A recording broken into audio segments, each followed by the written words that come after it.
coming. My name is Riley, as he said, and today I'm going to be presenting about religion in Nepal, which I see as a key component of their culture. So I'm with the Maya Gold Foundation, and it was founded by Matthew Swerdloff and Elise Gold in 2015, and the mission was to empower youth to access their inner wisdom and realize their dreams. Now, the Heart of Gold Adventures is a branch of the Maya Gold Foundation, and it has the intention of educating Hudson Valley teens by raising cultural awareness and cultural appreciation. This past April in 2019, the foundation brought 15 teens and 6 chaperones to Nepal. I was one of the teens. So why did I go? So I'd never been outside the American continent, and I wanted to see other parts of the world. I had been to Mexico and Canada, but that's still in the American continent, and it's not that drastically different from the United States. I also wanted to learn about what life was like in a developing country. And Nepal is definitely developing, especially after that earthquake that just happened recently. And I've also always been interested in learning about different religions and heard that Nepal has a very spiritual culture. So back in history class, I always was really into learning about all the different religions like Hinduism, Buddhism, Judaism, Christianity, and I heard that Nepal has a spiritual culture, so that was definitely a reason for me to go. So the plane ride was really long. It was a 25-hour journey. We stopped in Dubai, but when we got there, it was night in Nepal, and I was exhausted. And when I woke up in the morning, first thing I noticed was all the colors. If you look at it, this picture right here is where the hotel that we were staying, picture on the right. And if you notice, everything's painted red, and there's some yellow there too. And if you notice the prayer flags, well, the prayer flags, I realized were very significant in that culture, and close to them right here. And what I realized after a little while, that religion really does play a significant role in this country.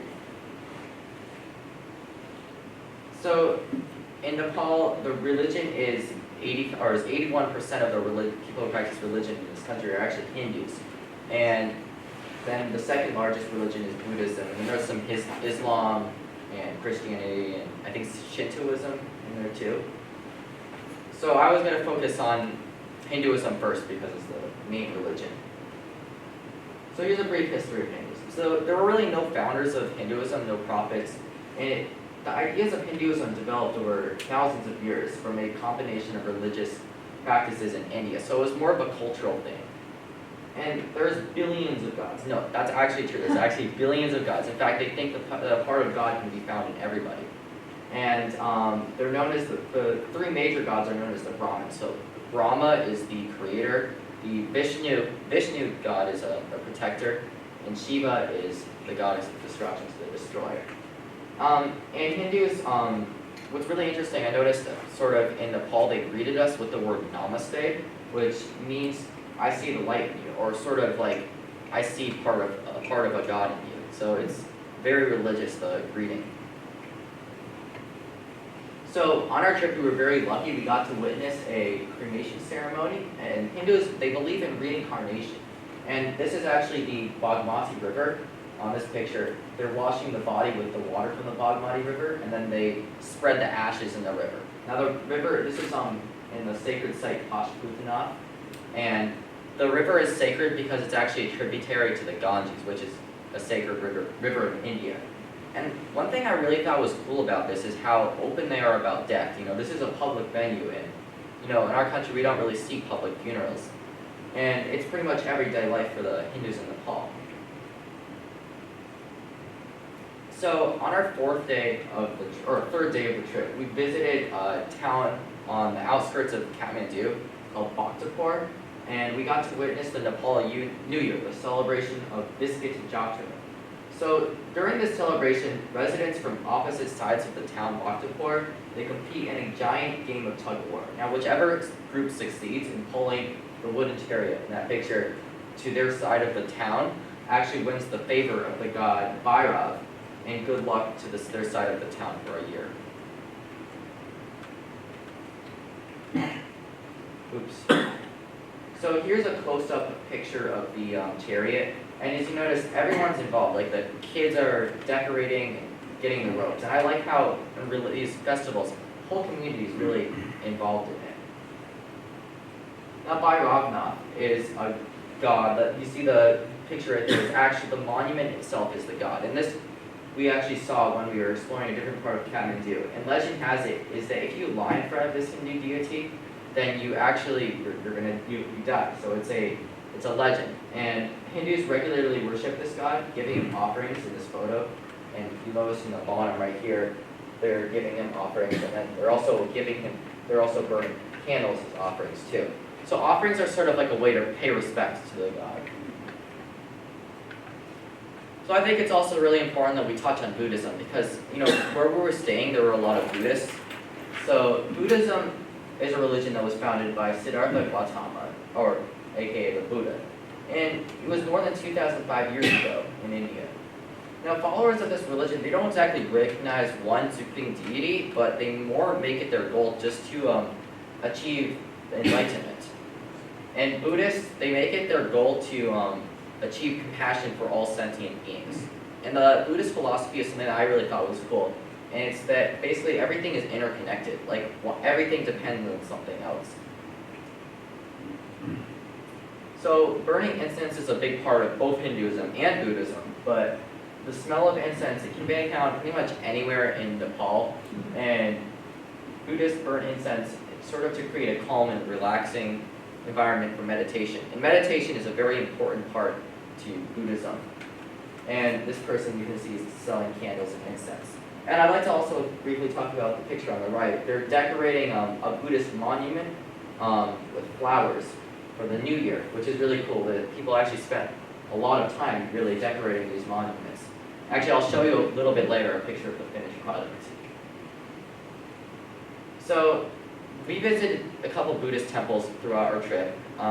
These pictures are of the Buddhist temple Nama Buddha.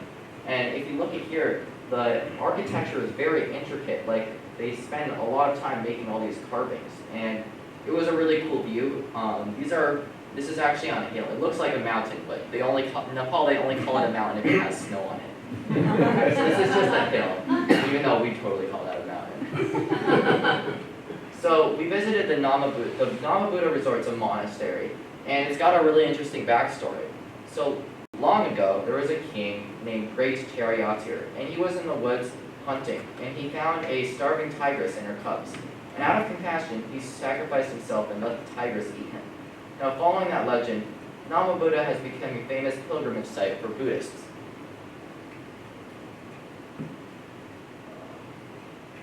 Oops, sorry. And the monks, they were very kind to us. And we hung out with monks in both of the temples. We had lunch with them, and they were also really nice enough to, they taught us how to meditate. And another thing that they did was give us organized lectures about their philosophy. So what the Buddhist monks, what they want to achieve is a great level of compassion. So there's actually 3 levels of compassion. And the third level of compassion is what all the Buddhists want to achieve. So the first level of compassion is people who care mostly for just their family and friends, and don't really do much besides that to their community. And the second level of compassion is people who still care for their family and friends, of course, but they also help out their community and stuff. So these people reach a higher level of compassion because they care for more than just their family and their friends. And the third level of compassion is very difficult to reach, but many people who practice Buddhism or have reached this. And it's a compassion for all living things, people and animals. And it can be achieved through meditation and self-determination. That's one of the reasons why meditation is such an important thing to Buddhism. Now, these pictures, this is just another picture from a Buddhist temple, just to show you how intricate the carvings are. I took most of these pictures on my phone, but the picture on the right is called the stupa. So let's talk about stupas. So there was a giant stupa near the hotel we were staying in, just like 10 minutes away, which was really nice. And we all walk in the same direction around the stupa. And it's a dome-shaped structure, and it's erected as a Buddhist shrine. And it contains relics and places for meditation, which is cool. Now, Swayambhatanath is, or otherwise known as the Monkey Temple. This is kind of far away from where we were staying, but it was really cool because there were a lot of monkeys there. And it consists of many shrines. Buddhists come here to pray, and the monkeys are considered very sacred. And of course, I gotta include a picture of the monkeys. Thank you, Maya Gold Foundation, for this great picture. And the interesting thing is about Hindus and Buddhists, they recognize the animals sort of as individuals, so they let the monkeys just roam around in this temple, and a lot of the monks and tourists too feed the monkeys. They also recognize dogs and cows as individuals, as a lot of people don't eat cow meat. So the temple sits on a plateau over a valley that once had a huge lake, and this picture is actually taken from the temple, and it's a pretty big valley there. And the lake used to have lotuses in it. And the interesting thing is about lotuses, they actually symbolize, have very important symbolism in Buddhism, because they sort of rise up from the murky depths of the lake and bloom a beautiful lotus flower. And that's sort of similar how a Buddhist could overcome obstacles in life and reach enlightenment. So originating from Tibet, prayer flags are very important. Of course, almost all the pictures I've shown you have prayer flags in somewhere. Like, look at them, prayer flags. And they come in red, green, yellow, blue, and white colors. Now, each color in the prayer flag symbolizes an element. So we have air, fire, water, earth, and also space. Now, being given one is seen as a very good omen. You can find them anywhere. In fact, when we were on a hike, there were prayer flags too. So one thing I really love about religion in Nepal is that you can find it. It's everywhere. Like, the prayer flags are everywhere, and this picture on the left, that was just on the street. There was somebody selling incense and candles, which are very important for Buddhists. And on the right, it's just a pottery, and there was a giant Buddha statue there. And religion in Nepal, it really brings people together and makes a sense of community.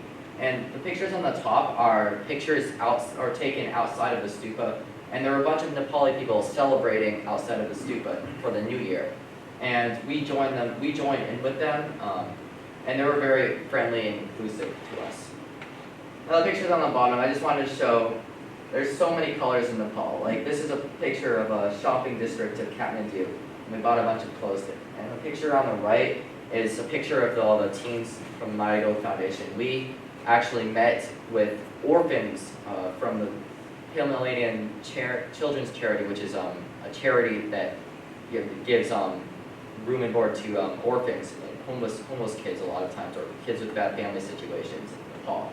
And we got to hang out with them for a lot of the trip, and we had dinner with them there. So, what will I always remember from this trip? Well, a lot. Well, of course, I'm going to remember all the colors and everything, and artifacts. And also, I'll remember the Buddhist philosophy about compassion and interdependence, because I feel like that really applies to everything. That's universal. Like, we depend on our farmers for food, we depend on our teachers for educating our kids, and everything depends on something else. And the sense of community from religion was also a nice thing, because I feel like our country, I feel like it could have more community. And there's a lot of people that aren't religious, and they have to find other ways to find community. There's nothing wrong with that, but I think that in Nepal it was really nice seeing how religion brought all of these people together. And speaking of bringing people together, the Maya Gold Foundation has brought people together in community in New Paltz, and I really have to say I appreciate that. And they bring community all the way from New Paltz to Nepal. Thank you. Does anyone have any questions?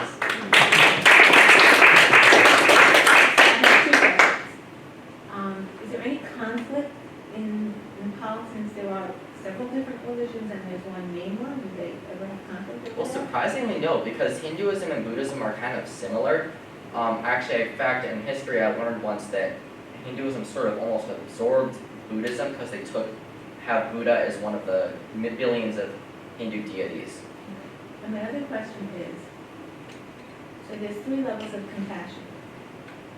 I mean, how do you know when you've reached the highest level? I mean, I would think that I have compassion for all sentient things, but I know I'm not there wherever they think. Yeah. It is. I think that what the Buddhists seem to think is that you have to really spend a lot of time meditating and just eventually you'll, I guess, feel it or realize it. Of course, I haven't reached the third level of compassion, so I wouldn't know, but they say that. They won't step on a bug or. Yeah, you have to be Yeah, compassionate, basically you have to that. have compassion Yeah. for deer ticks. Yeah, they say that you have to really, That's really our feel it. blessing. Yeah. So, and how many days in total was your trip, and where did you stay? Did you stay with families while you were there? We stayed at this really nice hotel called the Ropa Guest House, and what's really nice about them is that they use their profits to run an orphanage too. And they have some of the orphans actually work at Ropa Guest House, which is nice because it gives them like job experience and stuff. Did you miss the first slide? Because I did. show her the slide of it. It's Sorry. like, that's okay. I like to see the I was pictures. gonna take a little bit, sorry.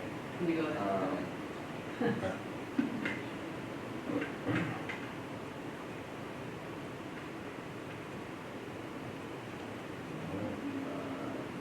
And they train people on hospitality, the hospitality business too, right? This is great.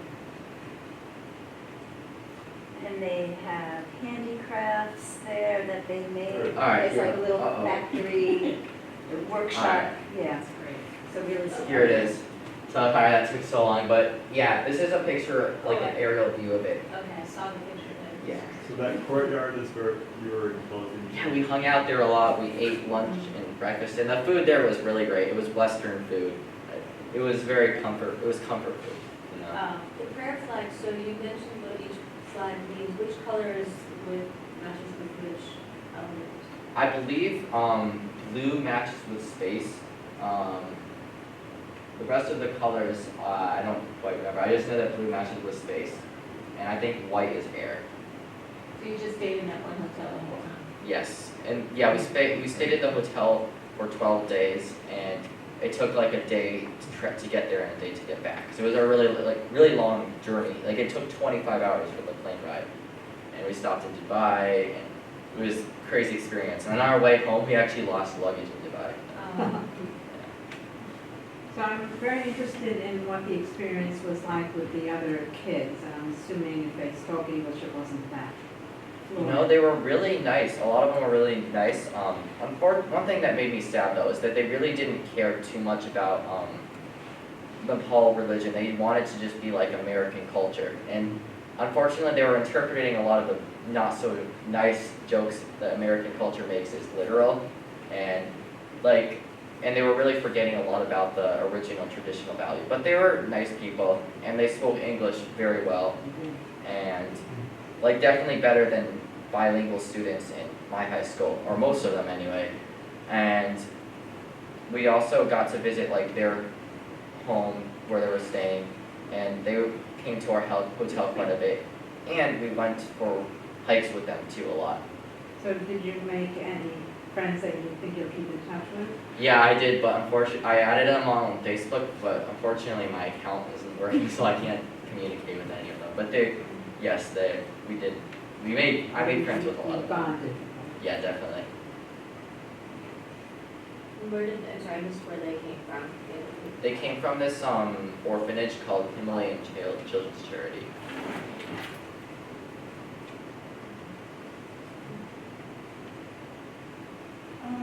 So, if I understand it correctly, the stupa doesn't really just belong to one religion, but, things converge there also. And I haven't been to Nepal, but I've been to India, and one thing I noticed there that religions really flow, and, people of one religion will come to worship a deity from another religion and all that. So it sounds like you had that same Yeah. experience there as well. Yeah, definitely. Like, I think that the stupa was originally a Buddhist thing, but you can find Hindus walking around there too. This is a little bit of a personal question, so feel free to answer however you feel comfortable. I was on the trip with you, and I witnessed, how incredibly open you were. Your eyes, your mind, your heart, and it was that. I guess our second day of really moving around. I think the first day was kind of a grounding day, and then we went to Kopan Monastery, in which we had one of these Dharma talks. And I just, based on your comments and questions right there, I felt like, you know, light bulbs, fireworks going on for you, just like a lot of dots being connected. And I see that you're picking it up by choosing this topic in your presentation. So now for the question is like, have you felt a shift in your life? Like how you see things or how you approach whatever, relationships or one thing that was strong for me, Riley, in your comments was like the integration and interdependence of all things, even just flying and being on the plane to get there and what that meant. So sometimes some of these, you know, aha moments could fade away, and sometimes they really stay alive. And I'm just wondering, in your life, where are you with all of that? I feel like I definitely have a different view of global society, you know, and I feel like I never realized that like we depend on, you know, one place for all our food or products, and I realized how everything's sort of connected, you know, sort of like a global, like first off like a global economy, sort of like that kind of thing. And I like their thing about compassion. It's made me really think about like when I'm eating like another animal, it makes me really feel like, it makes me feel like sort of like I want to honor what I'm doing, and I want to be, I want to think about what I'm doing more than just do it without thinking, I guess. He stopped eating pork. Because he's eating the pigs. Thank you for sharing. Can you talk about your sensory experience of Nepal? What was it like for you? I'm just wondering. Well, I definitely like looking at new types of architecture, you know, from all around the world, and I thought that it was really cool to see all of the intricate carvings in Nepal. I definitely did sometimes feel like I was in a shanty town when there was like all the earthquakes. That made me feel a little bit uncomfortable, but I feel like once they get it rebuilt and they incorporate all that architecture and intricate carvings into nice new buildings, I think it would look really nice, like a really nice city and town. I also have two questions, one of which is a little bit personal, so you can answer it as you like, but they both have to do with meditation. So the first part is, do you think you will keep meditating? I don't feel like I have a lot of time to do that because I'm still busy catching up with schoolwork and everything. Like when I came home from Nepal, I did think about meditation, but I had exams coming up and everything. But maybe over the summer, once everything cools down, I'll revisit that whole thing. My mom teaches Tai Chi, and it's very similar to meditation, so I might look into that. Okay. And just in general, I've heard it said that if meditation was taught in school, starting in kindergarten, the world would be a much better place. I haven't done much meditation myself, so I can't speak to that, but do you have any sense of how, if everybody was meditating, how that might impact things? I think that people would be less stressed out, and I think that people would be able to just be more relaxed, I think. And I feel like stress is something that I see so many people having to deal with. And I mean, I'm going to say I feel like I'm stressed out a lot too, you know, and I think that meditation really can help everyone out with stress. So that makes me think of a third question, if I can. I kind of half lost it, but how did it feel to you when you meditated? What was your experience like? I feel like it's really hard to put into words, but I definitely did feel something. I felt like my mind was like being cleared, I guess. I feel like it felt sort of like it sort of felt like I was about to fall asleep, and actually it was a really good feeling because I have a hard time sleeping and everything. So yeah, I really like the feeling of meditation though.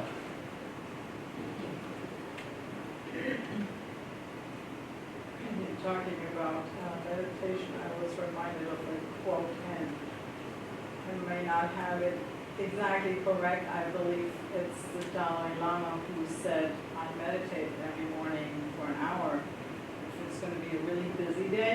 2 hours.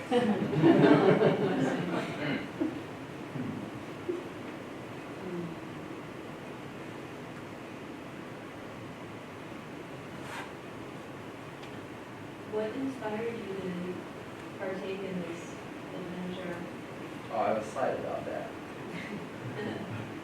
So, I'd never been outside of the American continent. Like, I'd been to Mexico and Canada, but like, nothing besides that.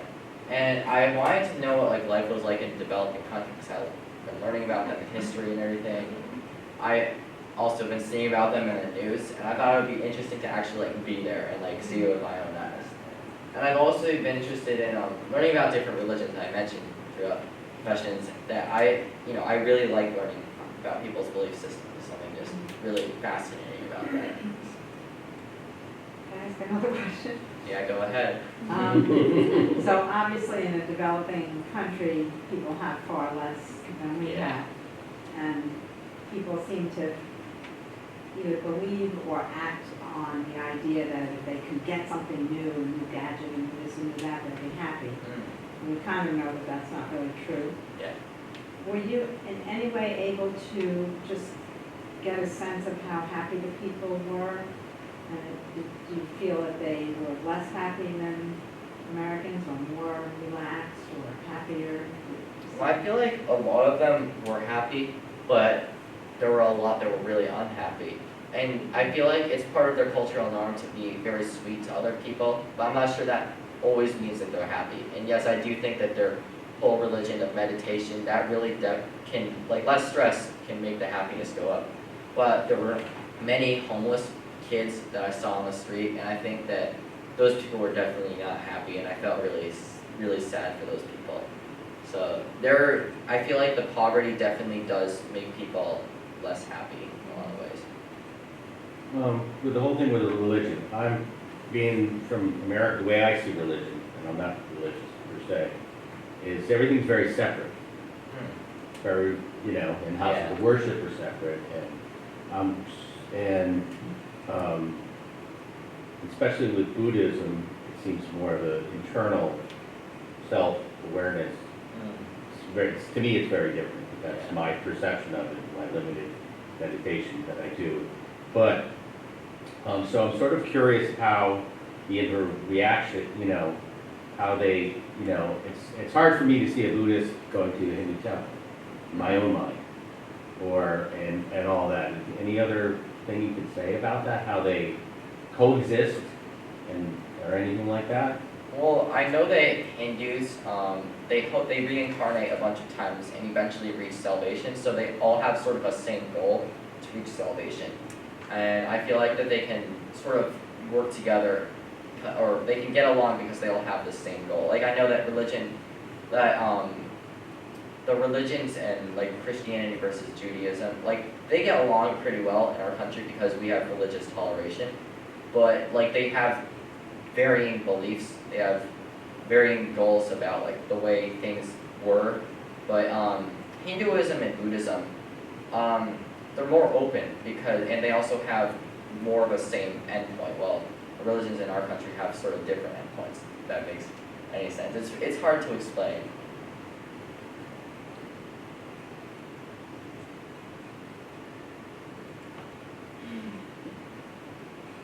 Anything else?